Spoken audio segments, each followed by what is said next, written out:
sigo teniendo problemas con la conexión con internet, por más que lo llamé y les dije de todo.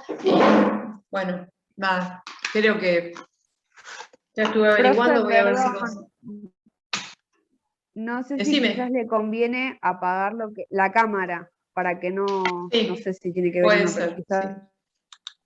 No, Claro, para que quizás por lo no menos sé. la podamos escuchar no tan cortado. Sí, no sé si se va a mejorar. Bueno, ustedes me dirán. Si no se escucha bien, me avisan. ¿Qué voy a hacer? O sea, ya mejor ahora que se esto no escucha puedo. mejor, profe. ¿Se escucha mejor? Sí, profe, se escucha mejor. Bueno, bien. Ahí les voy a compartir la pantalla. Bueno, a ver, alguien puso en el chat. Sol Salgamos. Bueno, espero que nadie haya salido. Disculpen. Es que se cortó tantas veces que no me di cuenta. Cuando vuelve, tiene el audio cerrado.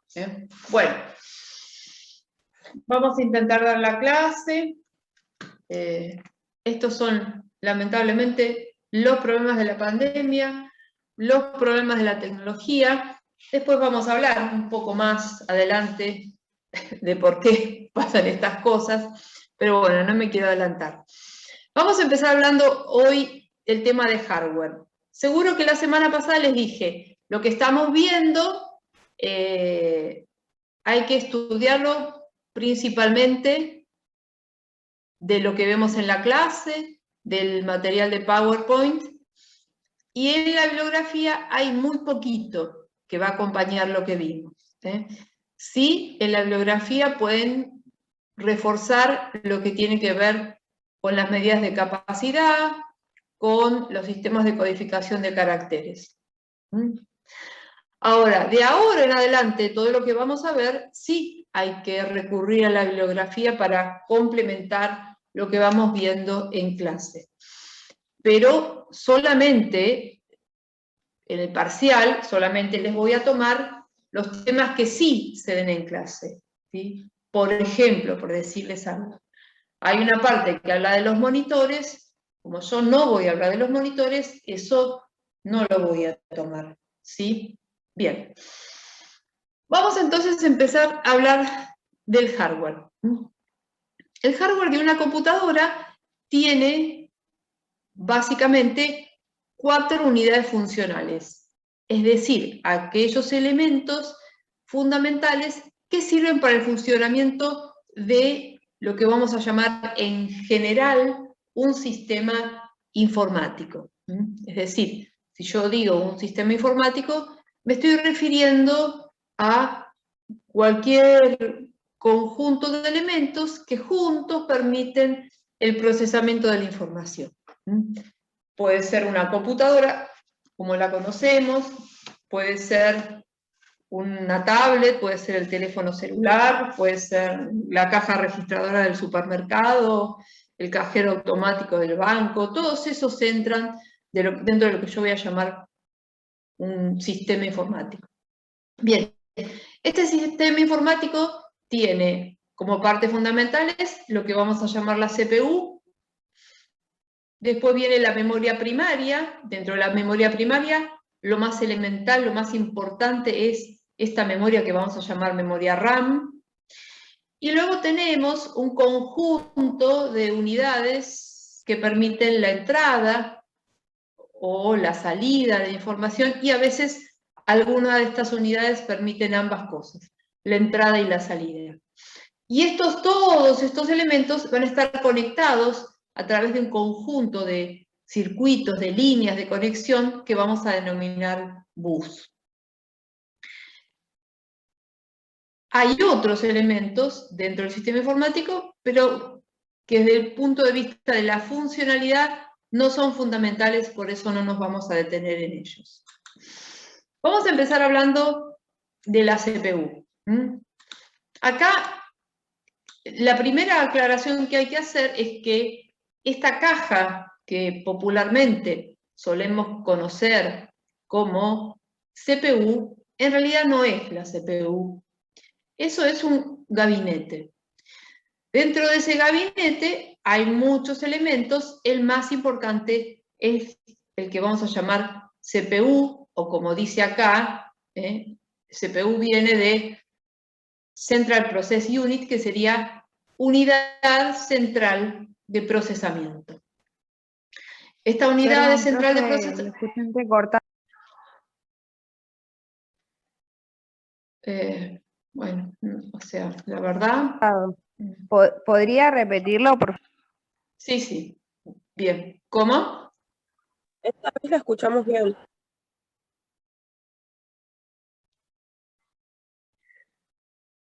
Sí, puede ser. Bueno, está bien. Igual lo repetimos. Decimos la CPU viene de Unidad Central de Procesamiento. Que es ahí donde se van a ejecutar las instrucciones de los programas. Estas instrucciones, como todo lo demás que está almacenado en nuestro sistema, está en ceros y unos. Está en lo que vamos a llamar código binario. Bien, la CPU en realidad va a ser lo que se llama hoy en día un chip.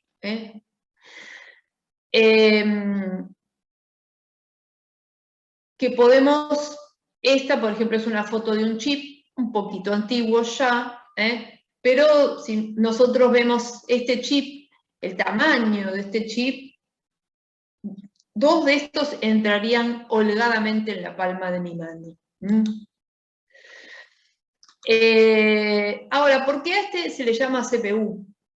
Entonces es una cosa de historia, ¿no? Históricamente, cuando las primeras computadoras salieron, siempre había una caja, un mueble grande, y ese mueble enorme era la CPU.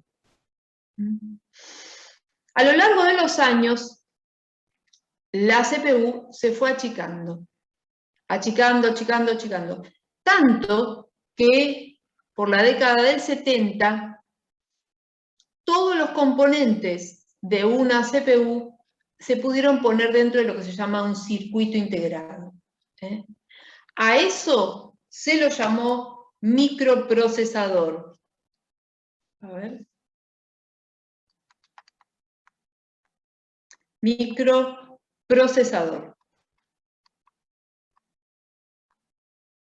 ¿Por qué?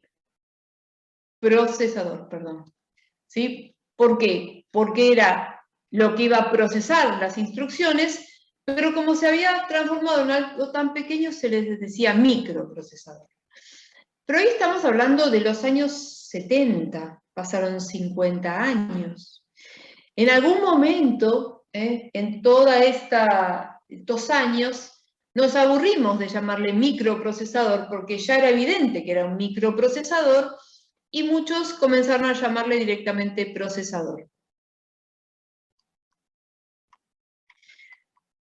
Pero la realidad es que si hablamos de CPU, o hablamos de microprocesador, o hablamos de procesador, estamos hablando del mismo elemento, que podemos ver en esta imagen, y que podemos ver también en esta imagen. En esta imagen, esto es una CPU vista del otro lado. Acá vemos estas mismas patitas que se van a insertar en esto que se ve acá, que es un zócalo que hay en la placa madre. Me van a tener que disculpar, pero el gato me está rascando toda la puerta que quiere entrar. Deme 2 minutos. ¿Pasa? ¿Dale?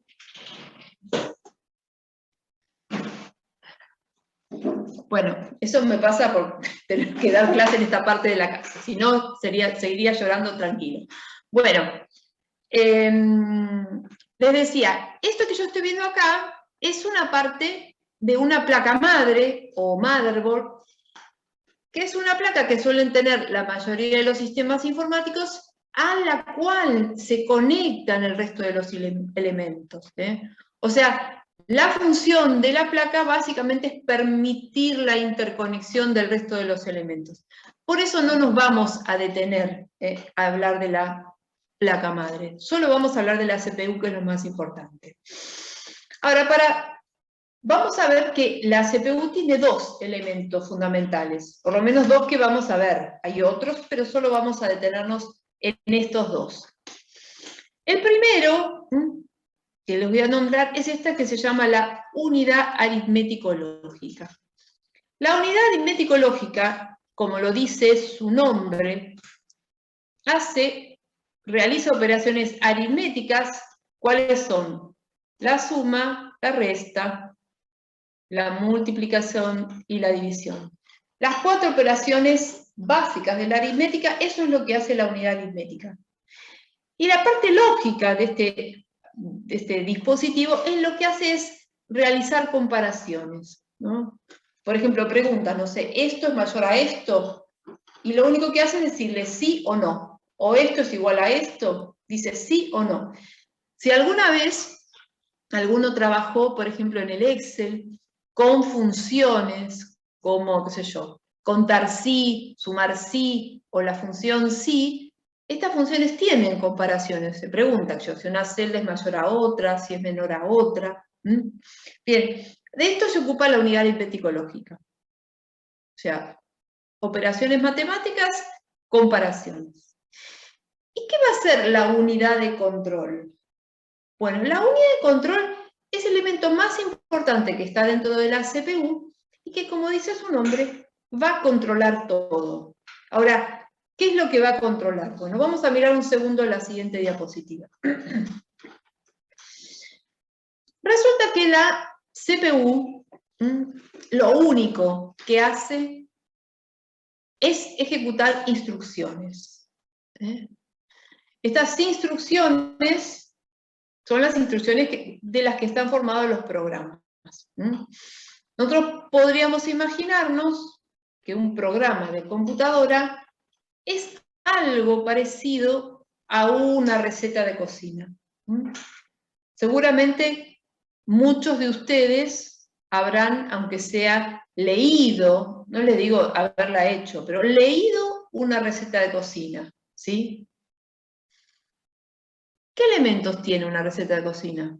¿Cuál es la estructura de una receta de cocina?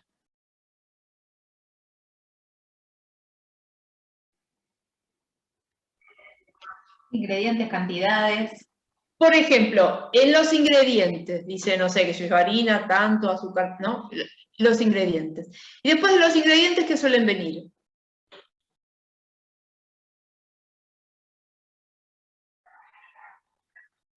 Los pasos. Los pasos. Una secuencia. La preparación. Claro, una secuencia de pasos que hay que ejecutar para que me salga esta receta. Supónganse que yo tengo la receta, no sé, en el título dice mousse de chocolate, ¿no? Entonces a continuación vienen los ingredientes, después viene la receta, y la receta hay que realizarla exactamente en el orden que me dice, ¿no? Supuestamente, si yo ejecuto esa secuencia de instrucciones, los ingredientes se van a transformar en el título de la receta, ¿no? Eso es lo que se supone. O sea, hay una entrada, que son los ingredientes, estos ingredientes se transforman, y hay una salida que sería la mousse de chocolate, supónganse. ¿Sí? Entran los ingredientes, se transforman, sale la mousse de chocolate. Un programa tiene una estructura análoga a esta, es decir, hay unos datos que ingresan, no van a ser ingredientes, van a ser datos. Estos datos son transformados a través de una secuencia de instrucciones y después salen otros datos. ¿Sí? Así funciona un programa de computadora. Ingresan datos, se ejecutan instrucciones sobre esos datos y ocurre una salida. Eso es, sintéticamente, la estructura de cualquier programa de computadora. Bien. Ahora, ¿cuál es la función de la CPU? Y ejecutar esas instrucciones. Eso va a ser la CPU. O lograr hacer que se ejecuten esas instrucciones. ¿Dónde van a estar? estas instrucciones? ¿Alguno sabe dónde están las instrucciones de los programas que está ejecutando la computadora? Los programas que se están ejecutando. ¿Dónde están? ¿En la RAM? ¿Alguien sabe? Bien, muy bien. En la RAM. Vamos a ir un segundo para atrás. Fíjense, nosotros estamos hablando de la CPU y acá al lado tenemos la memoria RAM. Bien. La CPU va a ejecutar las instrucciones de los programas que están acá. Por lo tanto, cada vez que tenga que ejecutar una instrucción, la va a venir a buscar a la memoria RAM. ¿Sí? Ese paso de ir a buscar la instrucción a la memoria RAM es lo que yo voy a llamar que es el ciclo de búsqueda. O sea, va a buscar la instrucción. Esto que yo estoy contando lo va a hacer la unidad de control. O sea, ¿qué va a hacer la unidad de control? Bien, va a buscar la instrucción. Y una vez que trae la instrucción, ¿no? Lo que va a hacer es leerla, decodificarla, o sea, decir, bueno, ¿qué hay que hacer? Entonces, en base a lo que dice la instrucción, la unidad de control va a activar ciertos otros elementos dentro de mi sistema. Por ejemplo, si hay que hacer una suma, una resta, una comparación, no se va a ir muy lejos. Directamente se lo va a dar ¿a quién? A esta, a la unidad de control. Perdón, a la unidad aritmético-lógica, ¿sí? O sea, la unidad de control se lo va a dar a la unidad aritmético-lógica.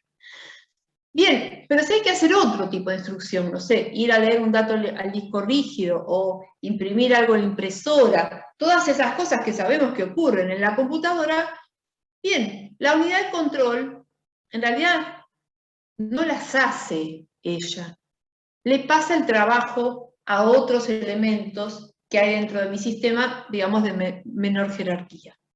Qué sé yo, uno puede escuchar la controladora de disco, la placa de video, otros elementos que hay dentro de mi sistema que se ocupan de ejecutar esas cosas.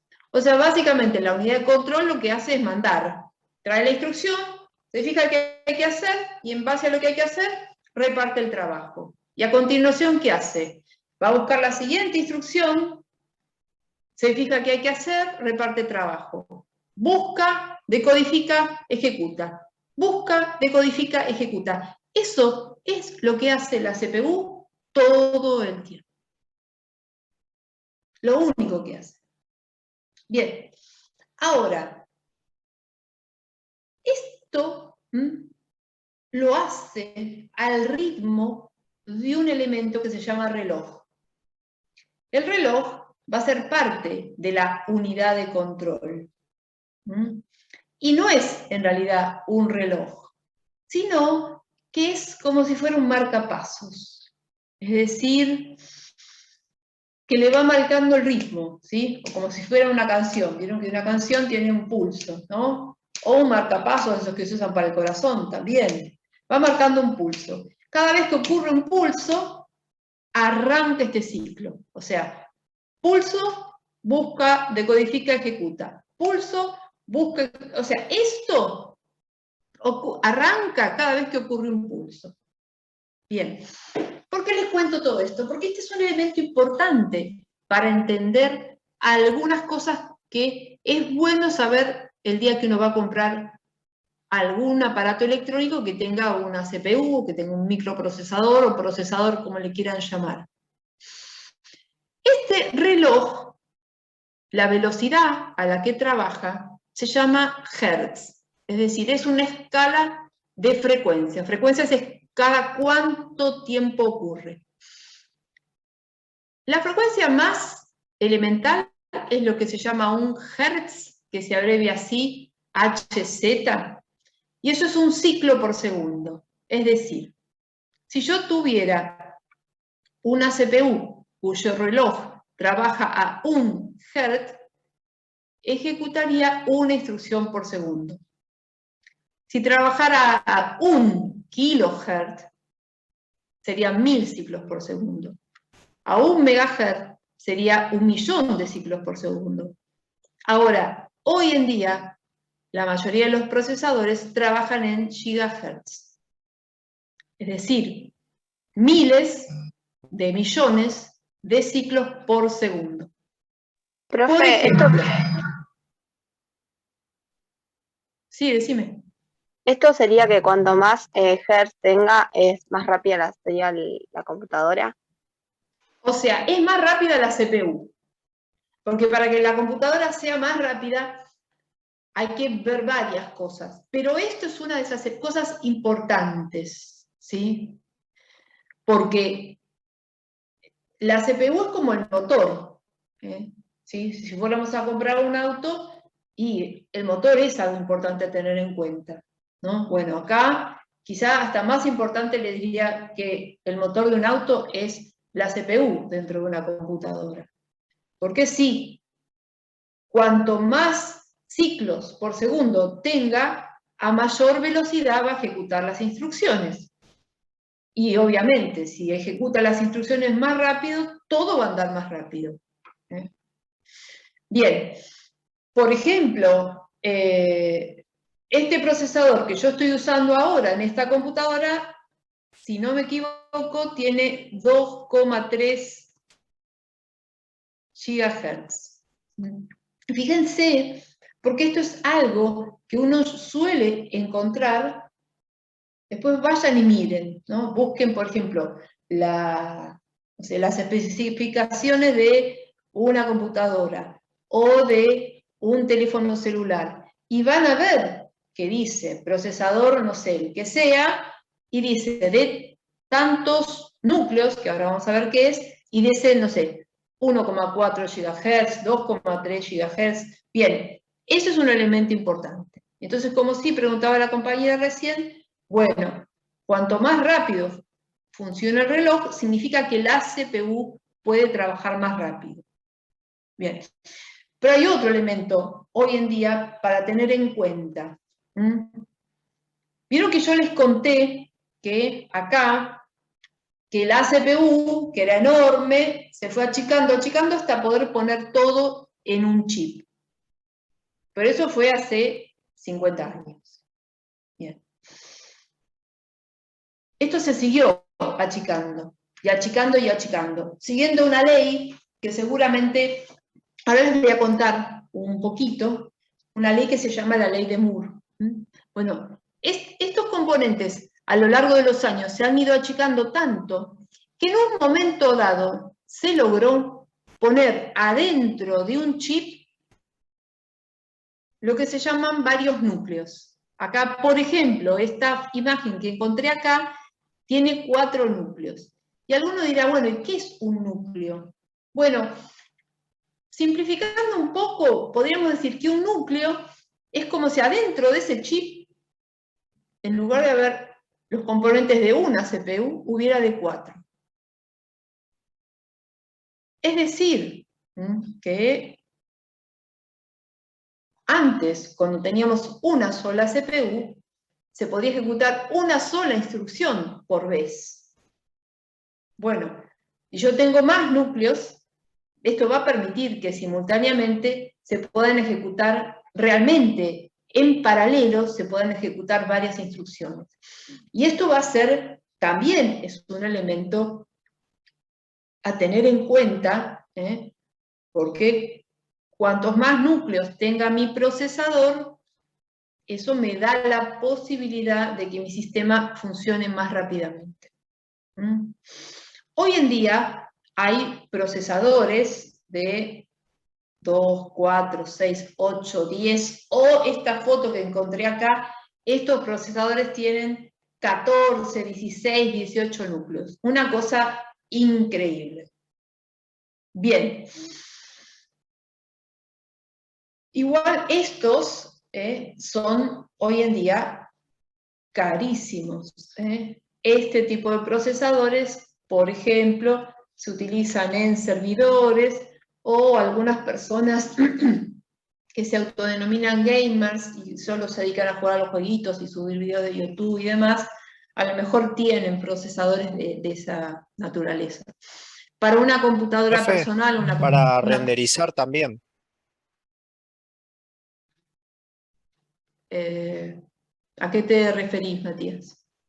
Le hablo, por ejemplo, los arquitectos utilizan para modelar programas en los cuales precisan Bueno, mucho sí, procesador. sí. Bueno, sí, sí. Ese tipo de aplicaciones, como la serie de CAD y de ingeniería también, sí, porque manejan muchísimos elementos gráficos simultáneamente, sí, pero digamos, para el tipo de aplicaciones que supuestamente en su profesión van a manejar ustedes, hoy en día, digamos, hoy en día, no vamos a estar hablando de este tipo de procesadores. O sea, si ustedes se van a ir a comprar una computadora, hoy no vayan pensando en comprarse uno de 14, 16 núcleos. Eso es lo que intentaba decirles. Sí, sí, hay cierto tipo de aplicaciones que precisan mayor capacidad de procesamiento.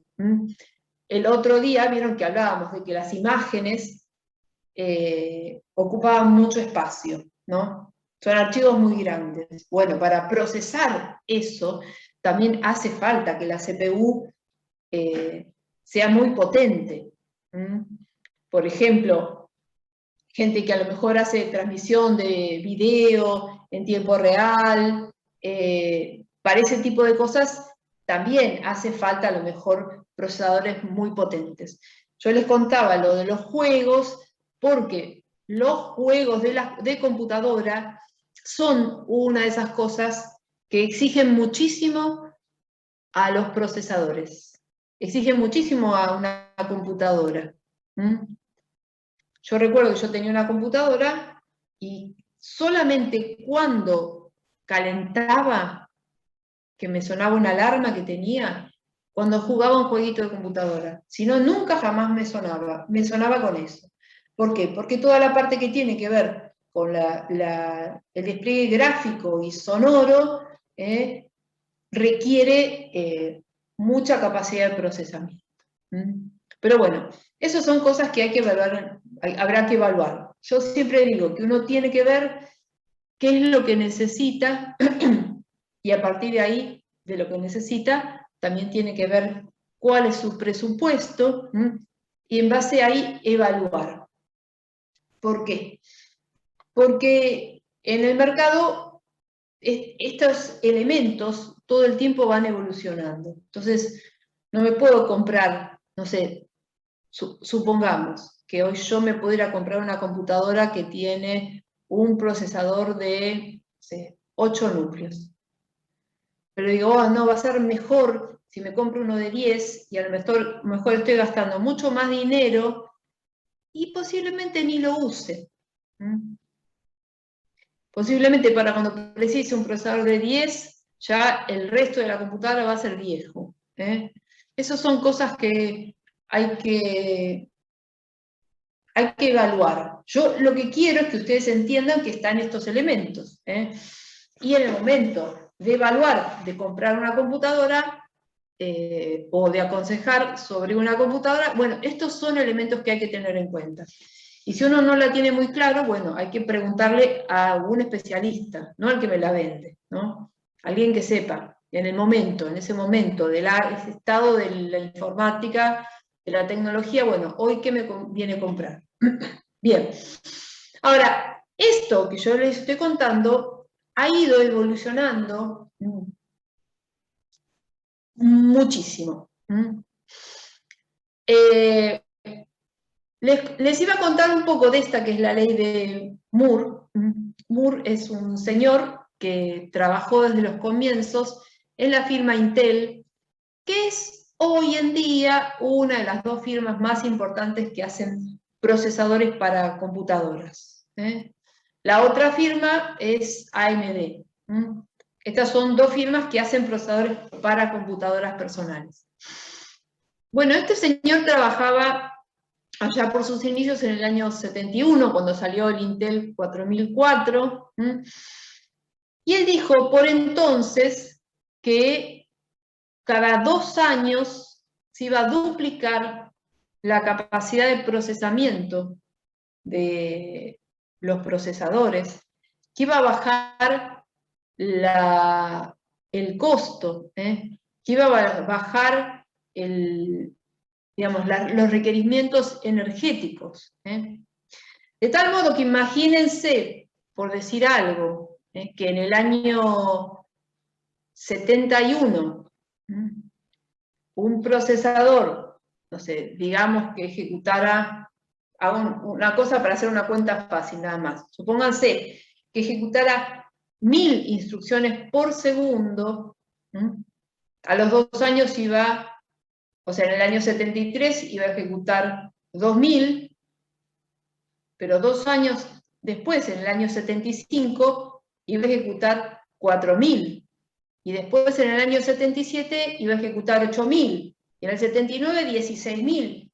O sea, imagínense, cada año esto se iba duplicando. Una cosa impresionante. Él lo dijo, no es una ley, es solo nada, una estimación, una idea que él tuvo. Pero la realidad es que tuvo razón. Más o menos desde ese entonces las cosas se han ido duplicando de esta manera. Seguramente el profesor les contó de un apunte que van a tener que leer, que se llama La Era de la Aceleración. Bueno, un poco habla en ese apunte de esta ley de Moore. Pero para que tengan una idea, acá traté de esquematizar un ejemplo que está en este libro, que dice, fíjense, en el año 1971 salió el Intel 4004. En el año 2016 salió un procesador que es el iCore de 6ª generación. Si hacemos una comparación acá entre este y este, bueno, este del 2016 tenía 3500 veces la capacidad de procesamiento de este. Consumía 90.000 veces menos energía y costaba 60.000 veces menos. Para tener una idea, si esto hubiera pasado con un automóvil, comparáramos, por ejemplo, un escarabajo del año 71 con uno del año 2016, porque de ahí ya pasaron 5 años, ¿no? El auto debería poder funcionar a 480.000 kilómetros por hora, gastar 4 litros de combustible cada 3.200.000 kilómetros y costaría 3 centavos de dólar. Si uno piensa en eso, obviamente que es absolutamente imposible en un auto, pero esto ha pasado con todos los chips de computadora. No solamente con los procesadores, que es lo que estábamos hablando acá, sino ha pasado también con los chips de memoria. Entonces yo tengo, por ejemplo, un chip de memoria micro SD que tiene un tamaño absolutamente diminuto y que los costos son increíblemente bajos con respecto a lo que eran hace, qué sé yo, 10, 15 años atrás. Entonces, este abaratamiento de los componentes electrónicos es parte de la razón de la era en la que estamos viviendo, donde podemos encontrar procesadores en, por ejemplo, no acá en la República Argentina, pero sí en otros países, en un contenedor de basura. Y el contenedor de basura se conecta con Internet. ¿Y para qué sirve? Que el contenedor tiene un sensor, el contenedor de basura, tiene un chip, el sensor de basura, y se conecta con Internet. ¿Para qué? Porque detecta cuando está lleno. De modo tal que el servicio de recolección de residuos solo va a pasar por aquellos contenedores que deban ser vaciados. Cosas inimaginables, pero que van de la mano del increíble abaratamiento que han tenido estos componentes y también el increíble crecimiento en su poder de procesamiento y en cómo se han vuelto diminutos. Este link que tienen acá es un link de un video que habla sobre la ley de Moore que me pareció interesante para que lo vieran. Así, pero se los dejo para ustedes. Bien, vamos a hablar ahora un poco de la memoria RAM. La memoria RAM, o memoria de acceso aleatorio, es la memoria donde va a estar almacenada, como dijimos hace un rato. ¿Qué cosas van a estar almacenadas? A ver, les pregunto yo. En la RAM. ¿Todas Lo las dijo un poco. instrucciones? Bien, ¿las instrucciones de qué? De la unidad de medida, puede ser. Y la unidad, perdón, la unidad de control. Las instrucciones que va a ejecutar la CPU. ¿Sí? ¿Se acuerdan que dijimos? Volvemos un momento atrás. Que la CPU ejecuta instrucciones. ¿Dónde van a estar esas instrucciones que ejecuta la CPU? En la memoria RAM. ¿Sí? Entonces, la CPU trabaja en forma muy vinculada a la memoria RAM. Vamos a decir que la RAM es como la aliada indiscutible de la CPU. Todo lo que está en la RAM es lo que está ejecutando la CPU. Esperen que estuve bárbaro. Enchufé el cargador de la computadora, pero no se lo enchufé a la computadora. Ahora está, ahí está, bien. Bueno, por ejemplo, yo en este momento, esta computadora está encendida, entonces hay programas en la memoria RAM. ¿Cuáles son los programas que hay en la memoria RAM? Por ejemplo, el PowerPoint, ¿no? Yo les estoy mostrando la presentación y eso está en mi memoria RAM. La presentación de PowerPoint también está en la memoria RAM. El Zoom también está en la memoria RAM. Todo eso está en la memoria RAM. Y también hay otro programa que mientras la computadora está encendida, suele estar, por lo menos en parte, siempre en la memoria RAM, que es el sistema operativo. O sea, todos los programas que se están ejecutando están en la RAM. Y en el celular pasa igual. Todas las aplicaciones que ustedes tienen abiertas están cargadas en la memoria RAM. Bien.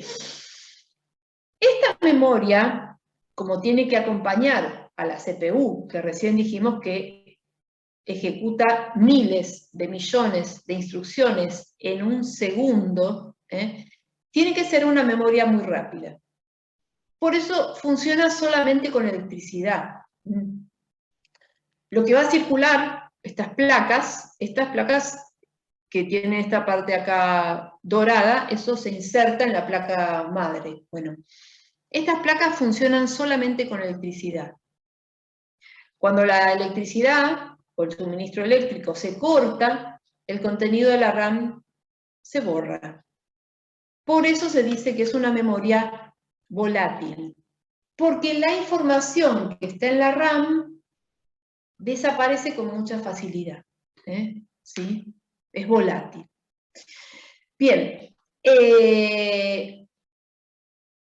Acá dice que la memoria RAM es de acceso aleatorio. Eso también podría entenderse como que es de acceso directo. ¿Qué significa que sea de acceso directo, de acceso aleatorio? Que yo puedo acceder a cualquier parte de la RAM con la misma facilidad o con la misma dificultad. Ahora, para entender esto, tendríamos que comparar con algún otro tipo de memoria que no le pasa eso. Bien. La que está en la otra punta, muy lejos de la RAM, son las cintas. Seguramente, cuando eran chicos, algunos han visto alguna película en cintas, en los cassettes de VHS. ¿Han visto películas en VHS alguna vez? Sí, profe. Todos muy jóvenes. Bueno, el que ha visto películas en VHS sabe que si yo terminé de ver la película y después digo, ay, quiero volver a ver la primera escena, ¿qué tengo que hacer? Rebobinar todo el cassette hasta llegar al final, al inicio. Y si quiero buscar una escena en alguna parte de la película, la única manera es ir avanzando y viendo todo lo anterior hasta llegar a ese dato. Eso es lo que se llama acceso secuencial.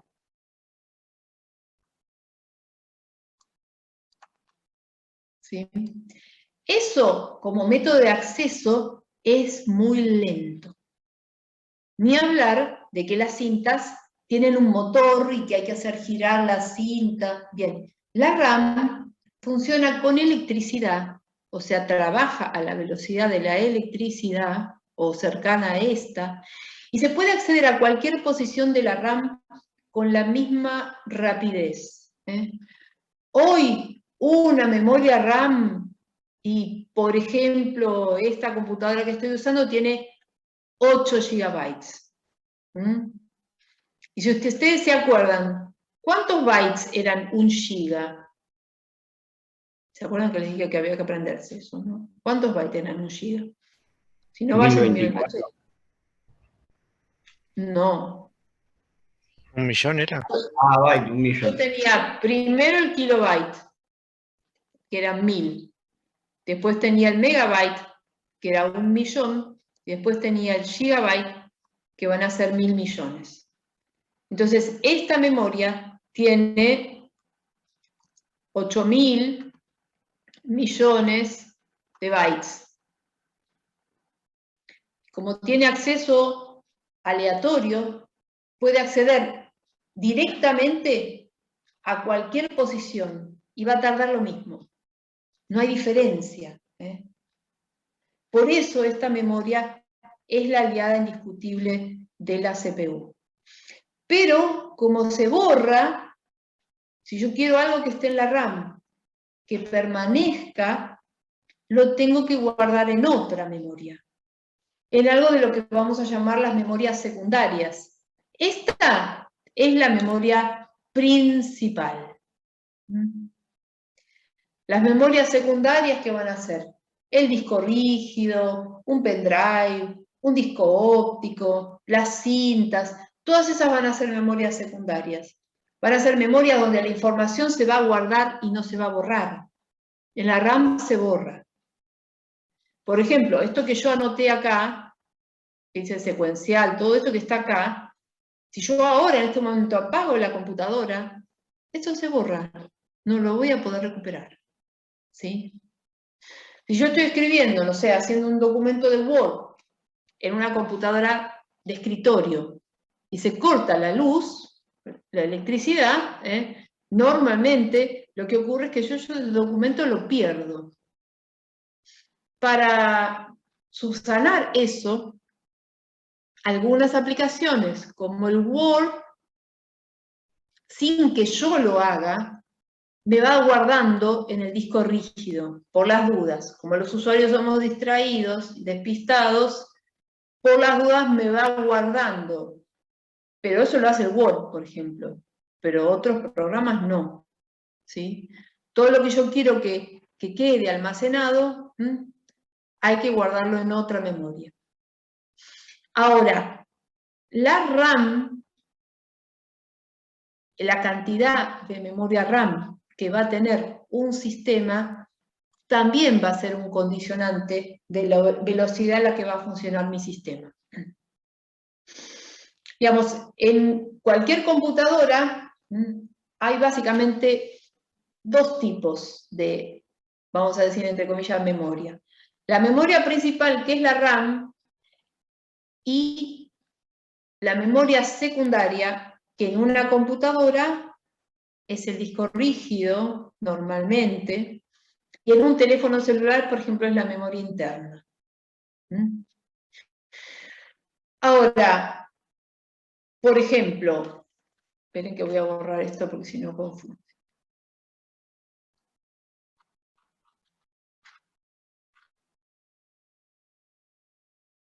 yo les decía, por ejemplo, esta computadora tiene una memoria de 8 GB, ¿no? Pero tiene un disco rígido de 1 TB. Que se acuerdan, eran 1000 GB. ¿Sí? Fíjense la diferencia enorme que hay entre la RAM y el disco rígido. Entonces yo en el disco rígido puedo guardar montones de cosas. La RAM es como si fuera mi escritorio, mi espacio de trabajo, donde tengo, no sé, imagínense que tienen que hacer un trabajo práctico, y tienen, que, no sé, un apunte por acá, otro por allá, la computadora, tienen varias cosas en su escritorio. Ahora terminaron de hacer eso, y quieren hacer otra cosa, eso lo guardan y van a buscar, no sé, a un estante o a su biblioteca, van a buscar otra cosa para trabajar, ¿sí? Bien, la RAM es este espacio de trabajo con lo que estoy trabajando ahora. Ahora, el resto, todo lo que tengo guardado va a ser el disco rígido, ¿sí? Todo lo que queda guardado y que no se borra cuando la computadora se apaga, eso está en el disco rígido. Ahora, en el teléfono celular, la función del disco rígido lo cumple lo que yo llamo la memoria interna. Esa que siempre se le llena, bueno, esa es la memoria interna, que no es memoria RAM. El celular también tiene memoria RAM, también tiene un procesador, y en lugar del disco rígido tiene la memoria interna. La memoria interna es donde se guardan todas las aplicaciones que ustedes bajan, donde se guardan las fotos que ustedes sacan, donde se guarda el sistema operativo que viene con el teléfono. Uno de los cuellos de botella que tienen los teléfonos celulares es que la memoria interna que suelen traer es poca. Entonces el primer problema que a uno le ocurre con el teléfono celular es que se le llena la memoria interna. Y uno dice, ¿pero por qué? Si yo no bajé nada. Y bueno, porque los programas se van actualizando solos. Otra de las cosas que ocurre. Los programas se actualizan solos, cada vez que se actualizan, ocupan más espacio. Entonces, consejo, el día que uno se va a comprar un teléfono o, no sé, una consola de juego o un adaptador para el televisor, como puede ser, no sé, el Chromecast, ¿sí? No solamente hay que mirar el procesador, hay que mirar la RAM, sino hay que mirar cuánta memoria va a tener disponible para poder almacenar las aplicaciones y los datos que van a precisar esas aplicaciones. Porque, por ejemplo, en la computadora personal, esta que yo tengo acá, es posible cambiarle el disco rígido, es posible ponerle el disco rígido externo, pero a un teléfono no, y no sé, a una consola de juegos tampoco, digamos, son cosas que ya vienen con la memoria y no se pueden modificar. Entonces, esas son cosas que hay que tener en cuenta. Bien, ¿alguna pregunta? ¿Hasta acá?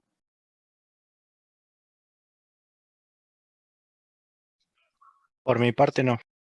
Bueno, voy a hacer un mini intervalo, como hicimos el otro día, 5 minutos y retomamos. O sea, Perfecto, tengo que son profe. 28 y 33 retomamos. Bueno.